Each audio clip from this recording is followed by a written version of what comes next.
तकवीन 44वां बाब। भाइयों का आखिरी इम्तिहान।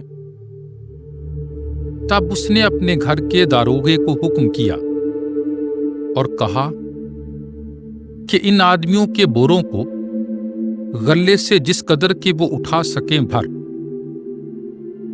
और हर शख्स की नकदी उसके बोरे के मुंह में डाल दे,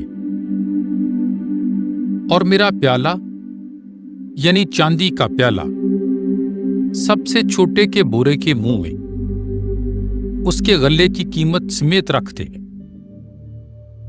चुनाचे उसने यूसुफ के हुक्म के मुआफिक अमल किया।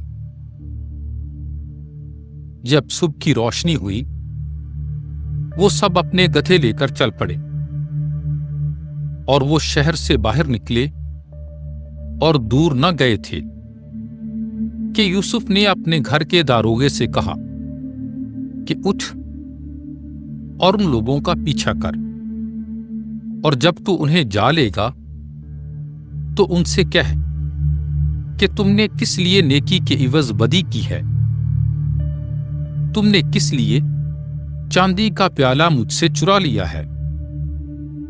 ये वही है जिसमें मेरा आका पीता है। वो जरूर जान लेगा कि वो कहां है। जो कुछ तुमने किया है अच्छा नहीं। और उसने उन्हें जा लिया और ये बातें उन्हें कही। तब उन्होंने उससे कहा कि हमारा आका ऐसी बातें क्यों कहता है। खुदा ना करे कि तेरे खादिम ऐसा काम करे। देख वो नकदी जो हमने अपने बोरों के मुंह में पाई, सो हम किनान की सरजमीन से तेरे पास वापस लाए। बस कैसे हो सकता है कि हमने तेरे आका के घर से चांदी या सोना चुराया हो। तेरे खादिमों में से जिसके पास से निकले वो मार डाला जाए, और हम भी अपने आका के गुलाम कीने। उसने कहा, अच्छा तुम्हारे कहने के मुआफिक होगा। जिसके पास निकले वो मेरा गुलाम होगा, और तुम बेइल्जाम ठहरो।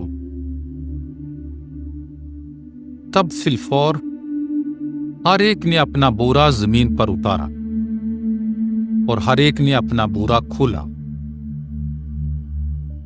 और वो ढूंढने लगा,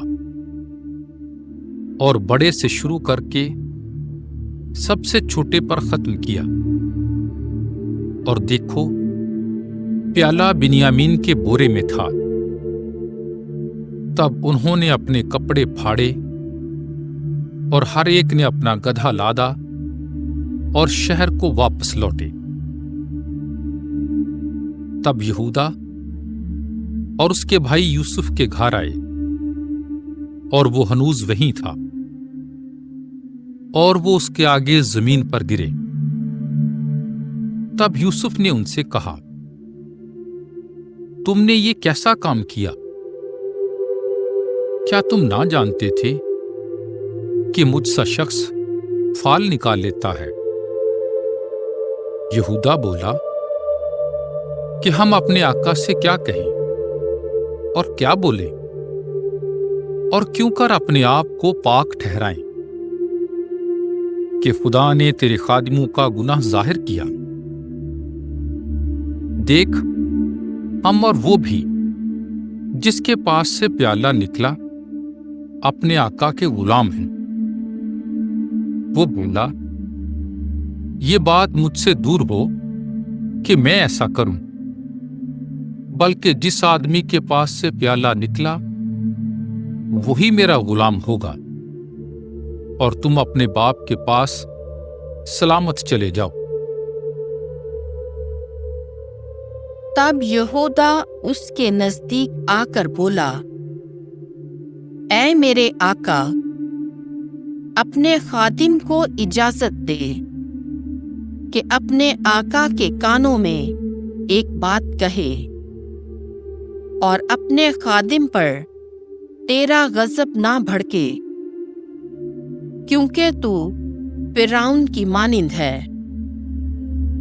میرے آقا نے اپنے خادموں سے یوں کہہ کر پوچھا کہ آیا تمہارا باپ یا اور بھائی ہے؟